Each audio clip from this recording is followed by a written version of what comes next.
Olá a todos, sejam bem-vindos ao canal da Comunidade Cristo para as Nações de Campinas. Meu nome é Luiz Henrique.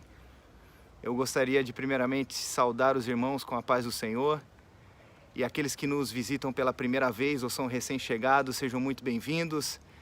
Deixe aí seu like e se inscreva para continuar recebendo os nossos conteúdos. Bom, como muitos já sabem, nós estamos numa sequência de estudos do livro de Efésios, do capítulo 1. Hoje nós vamos falar dos versículos 11 ao 14. Mas antes de irmos aos versículos, eu gostaria de lembrar que o tema desse livro, Efésios, nas Escrituras, trata do projeto que Deus revelou a nós.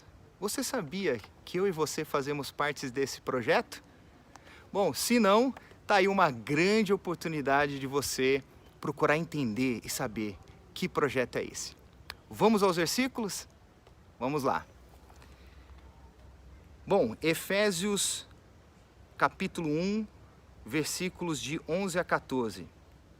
Nele digo, no qual fomos também feitos herança, predestinados segundo o propósito daquele que faz todas as coisas conforme o conselho da sua vontade, a fim de sermos para louvor da sua glória, nós, os que de antemão esperamos em Cristo, em quem também vós, depois que ouvistes a palavra da verdade, o evangelho da vossa salvação, tendo nele também crido, fostes selados com o Espírito Santo da promessa, o qual é o penhor da nossa herança, até ao resgate da sua propriedade, em louvor da sua glória. Antes de iniciarmos a meditação nos versículos, eu gostaria de orar. Pai querido, obrigado pela tua palavra.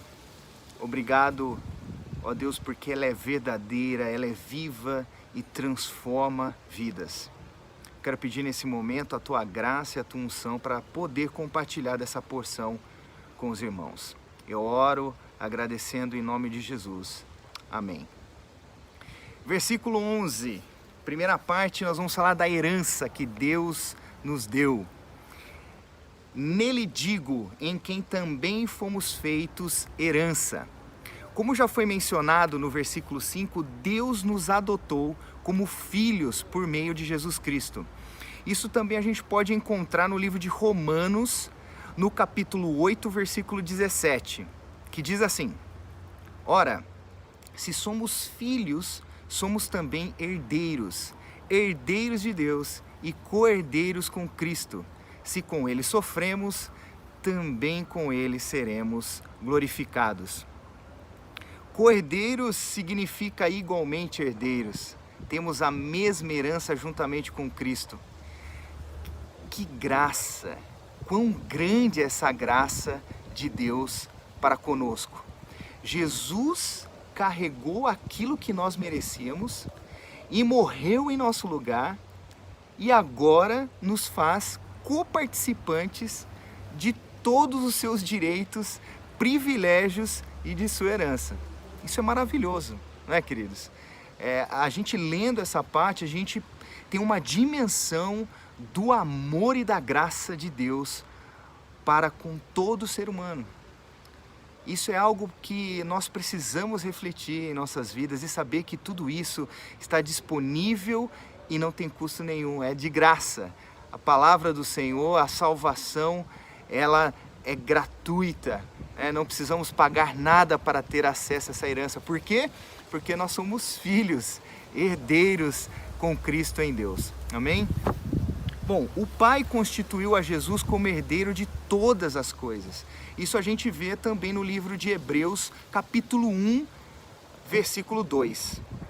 Diz assim: nesses últimos dias nos falou pelo Filho, Jesus Cristo, a quem constituiu herdeiro de todas as coisas, pelo qual também fez o universo. Cristo nos fez co-herdeiros, ou seja, decidiu dividir conosco, seus irmãos, tudo que o Pai deu ao Filho. Esse é o cume, é o ponto alto da graça de Deus. Amém? E é o suficiente para que eu e você podemos agradecer a Deus constantemente, todos os dias, e viver em um estado de admiração e adoração diante da imensidão da sua graça. Aleluia? Amém. Na sequência, nós vamos continuar falando do versículo 11 e o princípio do versículo 12. Vamos lá. Conforme o propósito daquele que faz todas as coisas, segundo o conselho da sua vontade, a fim de sermos para o louvor da sua glória. Toda esta operação da graça de Deus não foi um improviso que Deus fez para resolver a queda do homem. Deus não trabalha com plano B, com plano C. Deus permanece firme no seu propósito que é imutável. E de que queda nós estamos falando? Nós estamos falando do momento em que Adão e Eva decidiram ser independentes de Deus, desobedecendo uma instrução que Deus tinha dado a eles no Jardim do Éden. Deus, em seu amor e bondade, longe de nos descartar e condenar, persistiu no propósito que tinha antes da criação do mundo. O projeto da sua vontade para que fôssemos para o louvor da sua glória. Deus é um Deus de propósitos. Nos criou segundo o seu propósito e nos redimiu segundo o seu propósito. Esse tema, propósito, é um tema que me chama muita atenção.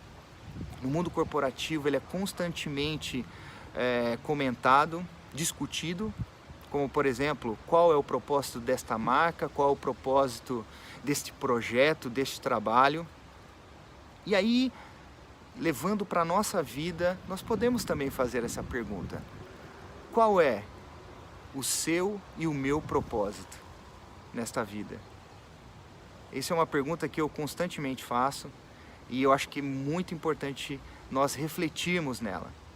E aqui no livro de Efésios, no capítulo 1, nesses versículos de 11 e 12, nós temos uma resposta. A fim de sermos para o louvor da sua glória. Ou seja, a minha e a sua vida deve glorificar a Deus.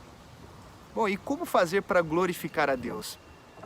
O livro de Romanos fala que Deus nos criou com o propósito de ser uma grande família, de muitos filhos semelhantes a Jesus. E como fazer parte dessa grande família? Nós devemos entregar a nossa vida a Jesus, reconhecendo Ele como Senhor, ou seja, como o dono da nossa vida e Salvador. Amém? Vamos dar sequência lendo os versículos 12 e 13, onde nós vamos falar sobre o selo do Espírito Santo. Vamos ler. Nós, os que de antemão esperamos em Cristo, em quem também vós, depois que ouvistes a palavra da verdade, o evangelho da vossa salvação, tendo nele também crido, fostes selados com o Espírito Santo da promessa, o qual é o penhor da nossa herança, até ao resgate da sua propriedade, em louvor da sua glória. Paulo usa duas expressões no princípio, nós e vós. Nós, Paulo usa porque ele era judeu e estava se referindo aos judeus que vinham do judaísmo. E o vós, a segunda expressão, se refere aos gentios convertidos a Cristo. Nessa época havia uma ameaça de divisão na igreja de Éfeso, entre os que vinham do judaísmo e os que antes eram gentios. Por isso Paulo enfatiza tanto a unidade da igreja na carta de Éfeso. Em Cristo não há mais judeus ou gentios, somos uma só igreja, um só povo de Deus. Paulo também deixa muito claro que existe uma condição para recebermos o selo do Espírito Santo. Sem essas condições, esse processo ele não vai ocorrer. Nós, primeiro, devemos ouvir, pois a fé vem pelo ouvir e ouvir da palavra de Deus, como está escrito em Romanos 10:17, e crer na palavra da verdade, que traz o conhecimento, a revelação de Deus em seu Filho e o Evangelho ou boas novas, não apenas por ser revelação, mas também por ser uma mensagem de amor e misericórdia e salvação de Deus para os homens pecadores. Paulo, para falar do Espírito Santo, ele utiliza duas metáforas no versículo 13. A primeira, o selo e o penhor. Começando pelo selo, no mundo antigo o selo representava o símbolo pessoal do proprietário ou do remetente de alguma coisa importante, diferenciando o que era verdadeiro ou falso. E também era a garantia que o objeto nunca foi violado. Acredito que muitos de vocês já viram em filmes de época, em livros, uma carta com esse selo, com uma fechada, lacrada com uma resina vermelha. Quando Paulo está usando essa metáfora, ele está se referindo a justamente esse selo aqui, que era muito usado nas correspondências, em objetos que precisavam dessas características. Da mesma forma, o Espírito Santo é o selo do cristão. A experiência do Espírito Santo na vida é para o cristão a prova cabal e também uma demonstração para os demais da genuinidade do objeto da fé, além da segurança interior proporcionada pela convicção de pertencer a Deus como filho. A outra metáfora, penhor, significa antecipação, garantia. O teólogo William Barclay diz que no grego clássico a palavra arrabon, desculpa-me aí os gregos pela pronúncia, que isso significa o sinal em dinheiro que um comerciante tinha que depositar com antecedência ao fechar um contrato, que dava a certeza de que o pagamento total seria feito. O Espírito Santo é o primeiro pagamento que garante aos filhos de Deus que ele terminará a sua obra em nós, levando-nos para a glória, como podemos ver em Romanos 8, de 18 a 23 e 1 João, capítulo 3, de versículos de 1 a 3. O dom presente do Espírito Santo é só uma pequena fração do dom futuro. Por isso, a redenção em Cristo, que Cristo conquistou para nós na cruz, é uma redenção completa. Envolve nosso espírito, alma e corpo. E ainda mais, como já falamos, Cristo nos faz herdeiro de todas as coisas materiais. É importante destacar que nós recebemos os benefícios desta salvação em duas etapas bem definidas. Vamos a elas? A primeira parte da herança é recebida quando nós nos convertemos a Cristo. Ali nos é concedido o perdão dos pecados, somos feitos novas criaturas, nos tornamos filhos de Deus e membros do corpo de Cristo. E somos selados com o Espírito Santo, que Paulo define como o penhor da nossa herança, ou seja, a garantia que recebemos temporariamente até chegar na posse da herança. A segunda parte tem a ver com a redenção do nosso corpo e com a possessão da terra. Quando Jesus retornar, então receberemos a redenção completa da possessão adquirida. Teremos corpos novos, glorificados, sem enfermidades, nem morte, e reinaremos com Cristo sobre a terra. Todas essas riquezas vêm pela graça de Deus e são para a glória de Deus. Toda a obra do Pai, como está em Efésios 1:6, do Filho, em Efésios 1:12 e do Espírito Santo, em Efésios 1:13 e 14. Tem uma fonte, a graça, e um propósito, a glória de Deus. Sempre devemos lembrar que o nosso fim principal é glorificar a Deus e o fim principal de Deus é glorificar a si mesmo. Amém? Muito bem. Chegamos ao final da mensagem de hoje e nós podemos resumir Efésios capítulo 1, do versículo de 1 a 14, da seguinte maneira: a função da Trindade na obra redentora. Pois bem, escutem cada um deles e veja quantas bênçãos Deus tem para nós.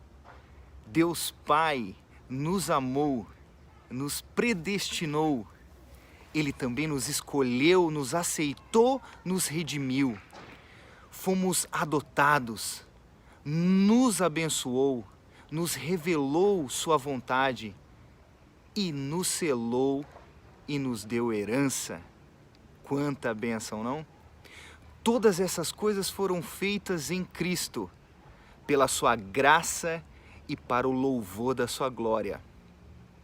Já Deus Filho é o nosso Senhor, o dono da nossa vida, nosso irmão mais velho, nosso Redentor, aquele que nos une com Deus e com os homens e que nos faz co-herdeiros juntamente com Ele. Amém? E finalizando, Deus Espírito Santo é a promessa do Pai, é o que opera a salvação em nós, é o selo de Deus, o penhor da nossa herança, Deus em nós. Amém? Eu desejo as bênçãos do Senhor nesse momento delicado que cada um de nós estamos vivendo. Eu desejo que cada família, cada lar seja guardado pelo Senhor e que nós possamos estar no próximo domingo aqui nesse mesmo canal dando sequência ao estudo de Efésios. Deus abençoe e até lá. Olá, irmãos, a paz do Senhor. É uma alegria podermos estar de novo aqui. Chegamos ao final de mais uma mensagem na carta de Paulo aos Efésios, e a minha intenção como pastor e os irmãos da liderança da comunidade é que você seja edificado.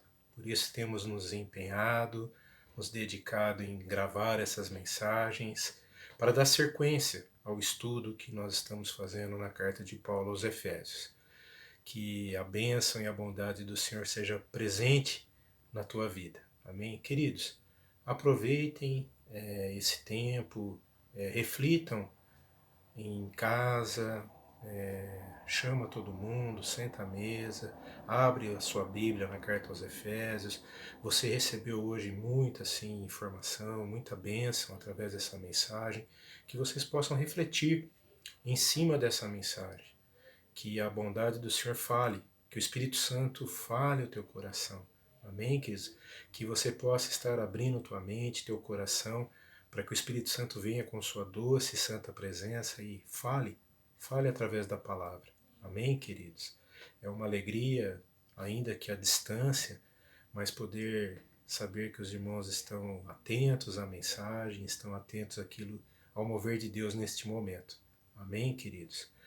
Nós ainda estamos obedientes às regras, governamentais, estamos obedecendo à quarentena, por isso não estamos ainda podendo nos reunir ali na comunidade, mas presentes na medida do possível, pelas redes sociais, pelo YouTube, pelo Zoom, pelo WhatsApp, estamos caminhando. Amém, queridos? Eu quero ainda também fazer um pedido para você, que você continue orando pela situação do nosso país, pelo presidente, pelo nosso governador, o nosso prefeito, o nosso secretário de saúde. Estamos aí vendo a projeção da escalada, da contaminação desta enfermidade, do coronavírus, e a necessidade que é a reclusão, estarmos obedecendo